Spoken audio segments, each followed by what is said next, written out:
Donc bonjour à tous. Je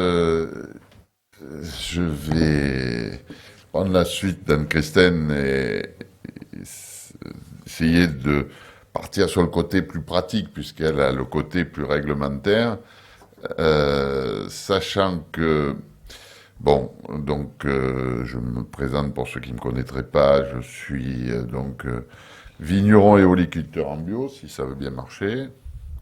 Ça ne veut pas s'ouvrir pour l'instant. Ça y est, c'est bon. Et ensuite, voilà.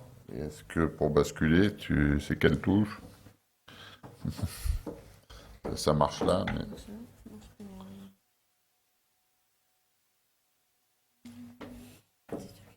Ouais, ça, j'ai pas le temps. Bon, alors, simplement, l'INAO, l'Institut national de l'origine et de la qualité, a en son sein la gestion, je dirais, de l'interprétation professionnelle de la réglementation de l'agriculture biologique. Et je dis bien l'interprétation. Alors, le terme interprétation est un peu fort, c'est-à-dire que, comme vous le savez, il y a une et unique réglementation bio en Europe. Il y a une et unique, théoriquement, lecture de cette réglementation, mais comme toujours dans matière de droit, quand on a dit c'est unique, ensuite on met des formes, les dérogations, les choses comme ça, et donc les États membres ont la possibilité de préciser parfois de manière plus restrictive, avec une capacité plus restrictive, cette réglementation. Donc le rôle du Comité national de l'agriculture biologique que je préside, c'est de faire son grand outil qui s'appelle le guide de lecture, c'est-à-dire à un moment donné essayer de vous dire, voilà, l'article tel qu'il est écrit dans le règlement européen n'est pas forcément totalement compréhensible ou n'a pas de précision. Christine parlait tout à l'heure de la spécificité voulue par les Italiens inscrit dans le règlement sur les résines échangeuses d'ions en matière de MCR. Bon, logiquement, ça aurait pu être géré, puisque la globalité est autorisée, ça pouvait être géré par l'interprétation de l'État membre. Bon, ils ont voulu assurer un certain nombre de choses. Donc notre rôle en tant que tel, c'est surtout pas d'abord d'intervenir dans la réglementation,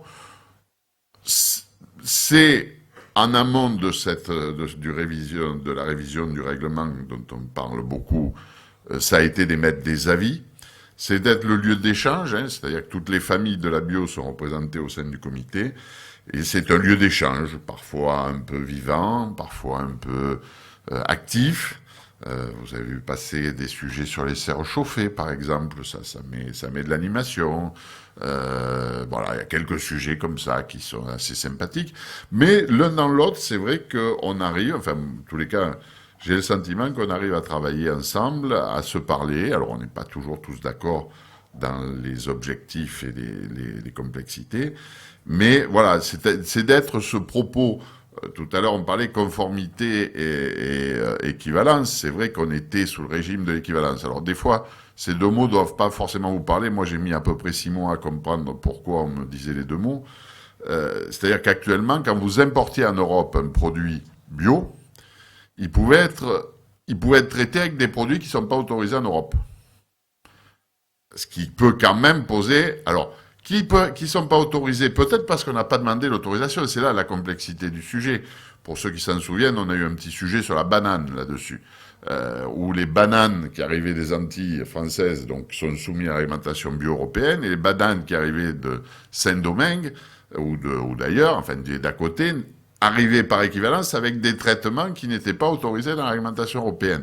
Et ça faisait voler en disant, alors, quand vous analysez les traitements, ils étaient pas, c'est pour ça qu'il y avait l'équivalence, ils n'étaient pas dangereux, c'était pas les produits chimiques, mais ils n'étaient pas autorisés. Le nouveau règlement, lui, spécifie la notion, l'obligation de passer peu à peu à la conformité, donc c'est-à-dire qu'à un moment donné, si un produit n'est pas autorisé, je ne dirais même pas qu'il n'est pas interdit, puisque je vous rappelle qu'on est en liste positive, si un produit n'est pas autorisé à l'usage en Europe, il ne pourra pas être utilisé dans le pays. Mais comme l'a dit Anne-Christine, on ne va pas passer d'un système à l'autre d'un coup parce que, bien évidemment, ça boucherait les flux économiques. Donc voilà le rôle qu'on remplit. Ce que je vais essayer, moi, c'est de vous apporter 2, 3 éléments de réponse sur des sujets qui ont été plus ou moins posés et qui sont des problèmes d'interprétation. Alors vous verrez que il y en a, j'ai pas totalement les réponses. Je vais parler de 3 sujets principaux, c'est-à-dire l'évolution de l'utilisation du cuivre. Je pense que ça, c'est un sujet qui intéresse beaucoup les producteurs en agriculture biologique. 2, on parlera un petit peu de la problématique des ZNT. S'applique-t-elle au bio ou pas? Et je vous dirai un mot sur les plants bio en conclusion, mais ça, ce sera, j'allais pas dire plus simple et plus rapide. De toute façon, les sujets sont pas encore abordés. Donc, l'utilisation du cuivre en agriculture biologique. Je vous rappelle qu'il y a eu ce qu'on appelle une réévaluation du cuivre en 2018 par l'autorité sanitaire européenne, que le cuivre est largement sur la sellette dans son usage et ses doses, et que nous sommes arrivés à une réhomologation pour 7 ans. Alors c'est court 7 ans, hein. Il n'y a pas de réhomologation longue, hein, c'est une réhomologation pour 7 ans, avec un usage a priori de 4 kilos par an, qui peut être lissé, et là je mets le mot peut, à 28 kilos sur 7 ans. Je vous rappelle que précédemment, nous étions sur des périodes de 5 ans et à des doses de 6 kilos, ce qui nous faisait 30 kilos sur 5 ans. Donc là, on passe à 28 kilos sur 7 ans. Donc, l'un de nos problèmes qu'il y a derrière cet élément-là, c'est que j'allais dire, la notion d'utilisation de lissage, comment elle va être appliquée, comment on va l'appliquer. Donc, l'approbation, elle a été faite, hein, vous avez les textes, là c'est pareil, je ne vais pas m'étendre sur les textes, sur ce qui est mis. Et quand même, ce qu'il ne faut pas que vous oubliez, c'est que cette réglementation, elle n'est plus une réglementation bio. Elle est une réglementation générale. C'est-à-dire qu'il n'y a plus d'écart entre l'usage du bio et l'usage du conventionnel. Alors, sauf que le conventionnel, il peut compléter avec du phyto à côté, que ce que nous ne pouvons pas faire. Mais stricto sensus, il n'y a pas une réglementation bio sur le cuivre. Il y a une réglementation bio générale qui est ces fameux 28 kilos sur 7 ans. Donc, les États membres peuvent en particulier décider de fixer un taux d'application dépassant annuellement, d'application maximale annuelle ne dépassant pas, c'est-à-dire que la Commission proposait aux États membres de dire, vous pouvez aussi tout bloquer à 4 kilos. Alors, vous doutez bien qu'en France, les professionnels, et notamment France 20 Bio, se sont mobilisés pour dire que c'est débile, on ne peut pas... moi, comme j'explique souvent, c'est que on a la maladie en France d'organiser la fraude. C'est-à-dire que, alors on va te dire, c'est 4 kilos par an. Qu'est-ce qui va se passer? Si on lisse pas, le mec, il va utiliser tous les ans ces 4 kilos, il va les mettre de côté, il va les utiliser l'année d'après. Il y a un moment où il faut avoir un peu de bon sens et laisser justement, sachant qu'en plus, voilà, la règle n'est pas transgressée, mais c'est assez compliqué. Vous verrez que c'est encore plus compliqué dans ce que je vais vous dire derrière. Alors, stricto sensus, l'ANSES, dans son bulletin alors c'est un peu petit, de mars 2019, écrit, donc l'ANSES, je vous rappelle que c'est notre autorité française par rapport à l'EFSA, pour tous les produits comportant des composés à base de cuivre, conformément au règlement 2018-1981, et sans préjuger, et là j'adore la petite phrase, et sans préjuger du résultat de la réévaluation en cours de chacun de ces produits suite à la réapprobation de la substance active, l'ANSES a modifié les autorisations de mise sur le marché de ces produits en limitant les doses applicables à 28 kg sur 7 ans. Quand on a vu ça, on s'est dit, pas de problème, tout va bien, c'est 28 kilos sur 7 ans, tout le monde est d'accord, il n'y a pas de lézard, etc. Sauf qu'il y avait la petite phrase sans préjuger des résultats de la réévaluation en cours. C'est-à-dire que toutes les matières sur le marché doivent être réévaluées. Et là, c'est là où les choses se compliquent. Hein. Donc, les produits cupriques qui sont sur la base IFI, où vous pouvez aller les consulter, bien évidemment, et vous faites ça tous les jours. Vous faites l'évaluation, il doit y avoir réévaluation, et sur le dossier que transmettent les firmes phyto, il faut les usages, les 4 kilos ou lissage justifié par des études, c'est là où ça, les firmes n'ont pas envie de s'embêter, et les modalités d'application. Donc, globalement, tous les produits à base de cuivre doivent être représentés à l'EFSA à l'ANSES, pardon, pour réhomologation de ce qu'on appelle leur autorisation de mise en marché, les AMM.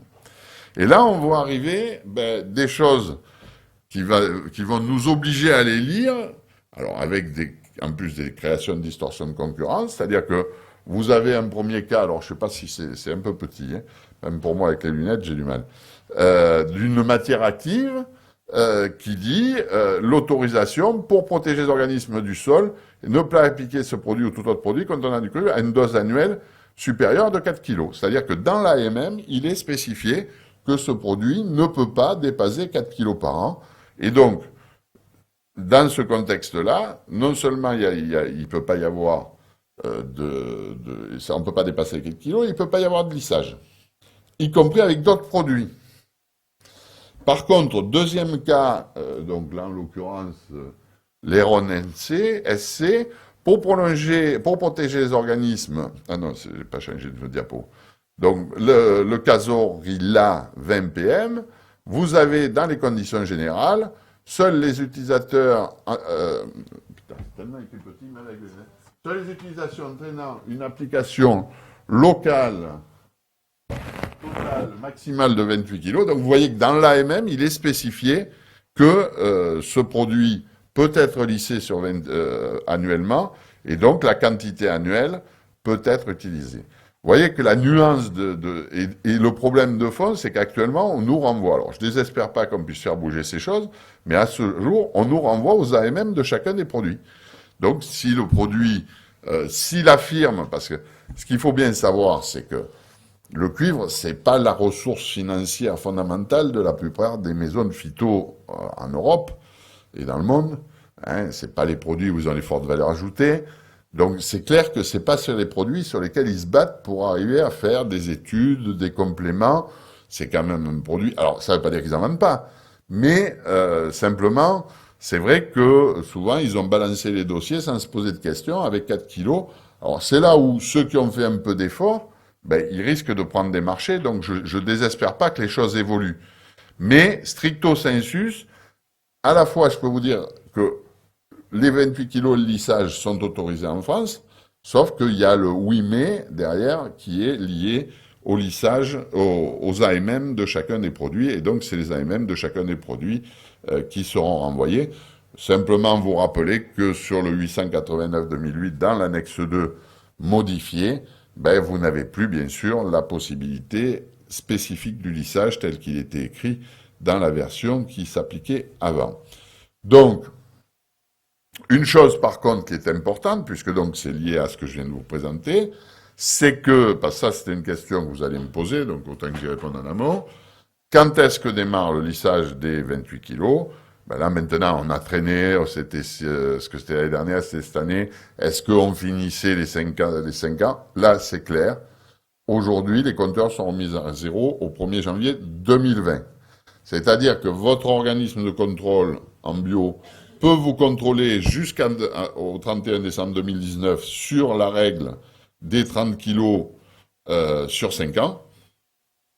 Et le départ de la nouvelle règle 28 kilos sur 7 ans démarre au 1er janvier 2020. Donc on a enfin réussi à avoir une interprétation. Et deuxième point et dernier point sur ce sujet, vous n'avez plus de sanctions au titre de la réglementation bio, c'est-à-dire qu'il n'y aura plus, puisque vous savez que quand vous êtes contrôlé par un organisme certificateur, il vous contrôle sur le cahier des charges de l'agriculture biologique, et et les sanctions qui sont prévues au sein de ce cahier des charges, enfin en face de ce cahier des charges, en correspondance de ce cahier des charges, ne peut se faire que sur des choses qui sont de la règlement spécifique. Aujourd'hui, les 28 kilos étant une réglementation générale, il n'y aura plus de sanctions au titre de la réglementation bio, mais si un OC observe lors des contrôles un dépassement des doses de cuivre, il doit informer l'autorité compétente, en l'occurrence le SRAL, hein, au sein de la draft. Donc vous voyez, c'est sympathique d'ailleurs quand ils vont signaler ça. Mais voilà, donc simplement, ça n'est plus une sanction au titre de l'agriculture biologique, c'est une sanction au titre de l'usage général des produits phytosanitaires en Europe. En France, pardon, pourquoi je dis en Europe, enfin, c'est pas loin. Un mot sur les ZNT et le cuivre. Hein, donc, sujet fort, c'est-à-dire, donc, je vous rappelle rapidement, je pense que vous avez tous entendu parler de ces fameuses zones de non-traitement qui ont fait l'objet de 2 textes, un décret, un arrêté qui sont sortis à la fin 2019, le 27 décembre 2019, qui disent quoi? Alors, là, vous avez le texte, mais je vais plutôt prendre le dessin. Globalement, il est créé 4 distances de non-traitement. Alors, la distance de non-traitement à 20 mètres, c'est les produits qui ont les têtes de mort, les machins, les trucs, produits les plus dangereux, comme il est spécifié dans le texte. À 10 mètres, c'est les autres produits pour les plantations de plus de 5 mètres. Alors, globalement, pour les arbres et les vignes, hein, pour les arbres et les vignes. Et 5 mètres pour les céréales et les maraîchages, enfin, pour une question de hauteur de traitement. Et puis, il y a une 4e distance, qui est le fameux 3 mètres, qui est lié, alors, soit à la prise de charte de bon voisinage, soit au fait d'utiliser des systèmes de traitement avec panneaux de récupération. C'est-à-dire, si vous faites du rang-par-rang avec récupération, vous n'êtes pas, la ZNT tombe à 3 mètres en tant que tel. Donc tout le grand sujet, alors bon, si la manière dont c'est interprété, c'est bien avec la limite de propriété, parce qu'il y avait aussi un débat de dire est-ce que c'est par rapport à la maison de mon voisin, sa piscine ou son truc que je dois prendre la ZNT? Non, là c'est clair, le texte dit c'est par rapport à la limite de propriété. Hein, donc il n'y a pas d'interprétation possible du texte. Ce que dit le texte, hein, donc c'est l'article 8 de ce fameux arrêté du 27 décembre, hein, c'est qu'il n'y a pas de distance minimale pour les produits de biocontrôle ou à faible risque. Et alors là, vous allez voir un peu, c'est là où on est aujourd'hui encore en train de patauger sur un certain nombre de choses. Alors je vous le lis parce que la phrase elle est très importante, hein, c'est le texte. En l'absence de distance de sécurité spécifique fixée par l'autorisation de mise en marché. Alors déjà, on prend une petite précaution. Si des fois, il y avait une distance spécifique prévue dans l'AMM, bien sûr, ça ne la remet pas en cause. Et à l'exclusion des produits de biocontrôle mentionnés à l'article L 253.6 du Code rural et de la pêche maritime, des produits composés uniquement de substances de base. Alors c'est là où on a un débat, parce que substance de base, est-ce que le cuivre est uniquement une substance de base? Le soufre l'est. Ou de substances à faible risque au sens du règlement CE 1700. Voilà. Donc vous voyez, l'entrée de la phrase peut donner à interprétation. Alors, sur les produits de biocontrôle, bien évidemment, il n'y a pas d'interprétation. Les produits de biocontrôle, ils sont définis donc dans ce fameux article du Code rural de 153.6. C'est donc les macro-organismes, les produits phyto comprenant les macro-organismes, les médiateurs chimiques, enfin bon, tous les produits. Là-dessus, il n'y a pas de souci. Notre problème, c'est est-ce que la ZNT s'applique au cuivre? Or, je vous rappelle que certaines préparations à base de cuivre, vous avez la tête de mort dessus. Donc vous êtes quasiment dans les substances dites à 20 mètres. Puisque, alors, il y a une vraie réflexion autour de ça. Ce qu'il semblerait, et là je ne vais pas vous donner une réponse ferme, puisqu'à ce jour, je n'ai pas de position officielle de la DGAL. On a des discussions, mais je n'ai pas une position officielle, donc je ne vais pas vous dire ça sera comme ça. Mais je dirais que ce qui semblerait s'orienter, c'est que les substances de base, cuivre, alors le soufre ne pose pas de problème, parce qu'en plus c'est dans les substances de biocontrôle, si je ne dis pas de bêtises. Hein. Donc le soufre ne posait pas de problème. Alors que quand vous êtes en voisinage, je peux vous dire que la pire des choses que supporte pas votre voisin, c'est qu'on lui balance du soufre dans sa piscine. Ça le fait pleurer. Et quand vous allez lui expliquer que ça, il n'y avait pas de risque, il n'y a pas de danger, et que c'est une matière qui est un biocontrôle, je suis pas persuadé qu'il comprenne. Mais bon, passons, le soufre n'est pas concerné. Le cuivre, disons que a priori, on devrait passer à travers l'obligation de la ZNT liée au fait que c'est une matière de base.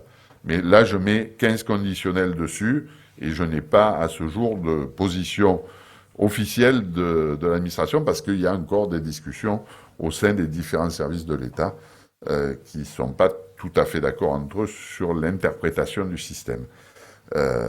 Donc voilà. Mais globalement, je dirais que, bon, je vous rappelle que il y a que le cuivre qui nous pose ce problème-là sur les ZNT. Les autres produits, et je ne reviens pas sur ce qu'a présenté Valérie ce matin, les autres produits ne sont pas concernés par les ZNT. Hein, alors si, il pourrait y avoir, il y a aussi, mais en conditions particulières, le pyrètre naturel sur... Mais si je me souviens bien le texte, les traitements obligatoires ne sont pas soumis à ZNT. J'en suis pas sûr, mais je sais pas si Anne-Christine, je me trompe pas. Donc ça veut dire quoi? C'est que quand je fais de l'insecticide, peu importe que là je peux traiter jusqu'à la limite de propriété. C'est tout à fait logique et je pense que vous êtes, voilà, enfin, c'est ce qu'on appelle le traitement obligatoire. Donc voilà, je répondrai aux questions. Je finis rapidement sur la situation des plants de vigne en AB. Anne-Christine a déjà vous a réexpliqué la situation actuelle. On a mis en place au sein de l'Institut un groupe de travail qui justement a pour mission de voir comment créer une filière de plants AB. Et je dirais qu'à ce jour, ça n'est pas simple sur deux grands sujets. Et je dirais même un troisième qui est moins évident, mais nos principaux verrous, d'abord, c'est bien sûr le problème de la flavescence dorée. Hein, donc des traitements obligatoires liés à ça. Donc est-ce que je peux faire un plan bio avec un traitement flavescence dorée? Est-ce que dans quelles conditions? Bon, il y a bien sûr l'obligation du traitement à l'eau chaude en sortie, mais enfin, qui lui est utilisable en bio. Ça, c'est un des premiers. La problématique du cuivre, d'après ce que nous expliquent les pépiniéristes, hein, là, moi je suis pas un spécialiste, mais ils disent nous, à 4 kilos annuels et à 28 kilos sur 7 ans, on ne sait pas faire. Bon, je vous le rapporte tel qu'on l'a aujourd'hui. Et donc lutte contre le mildiou. Et il y a quand même un troisième sujet qu'on n'avait peut-être pas mesuré tel que, mais qui semble être un vrai problème, qui est la disponibilité de terre bio pour le N+1. Hein, vous savez que on va faire greffe et porte-greffe, hein, donc je dirais que faire greffe et porte-greffe sur des terres bio, ça c'est relativement simple, c'est pas des surfaces immenses, parce que bon, vous allez avoir le porte-greffe machin chose, et puis le greffon, bon, vous allez avoir 1 hectare, 2 hectares de terre, puisque par définition, les terres qui vont porter ces vignes, ces plants mers bio doivent être en bio, doivent avoir été convertis, etc. Jusque-là, tout va bien. Puis on me dit, ah oui, mais tu comprends, il va falloir trouver 1000 hectares. Comment il va falloir? Et oui, parce que la problématique, c'est que quand on fait nos greffés soudés, on les met en pot, on les met hors terre. Et on les met Or, en bio, on nous demande de ne pas... Il faut cette continuité au sol. Ça veut dire que la prise de la greffe greffée soudée doit se faire dans des terres bio pendant 1 an. Et là, vous doutez bien que quand vous êtes dans la multiplication, c'est plus 4 hectares. Et a priori, moi aujourd'hui, on m'annonce qu'il faut 1000 hectares de terres bio supplémentaires nues pour pouvoir faire de la pépinière bio et répondre à la demande. Et c'est là où se pose un vrai problème, c'est que les zones où les pépiniéristes sont puissants et installés, genre Vaucluse, Savoie, etc., ben, allez trouver des centaines d'hectares susceptibles d'être convertis en bio, disponibles, achetables. Ça pose là aussi un vrai problème. Donc, on a quand même un certain nombre de verrous. Alors, on va essayer de les faire sauter.